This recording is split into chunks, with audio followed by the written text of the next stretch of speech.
magiging next Singapore daw ang Pilipinas?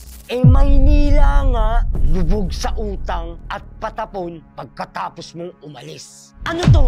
Dayaan sa PR? Sabi mo, aksyon, bilis, diskarte. Pero ang iniwan mong Maynila, puno ng utang, lumalala ang traffic at dumudoble ang bayarin. Ayon mismo sa record ng Manila City Hall, umabot sa 6.8 billion ang iniwan mong utang sa lungsod. Saan napunta ang pondo? Bakit maraming proyekto pero wala naman tunay na pagbabago? Ang masakit pa, hindi lang simpleng utang to.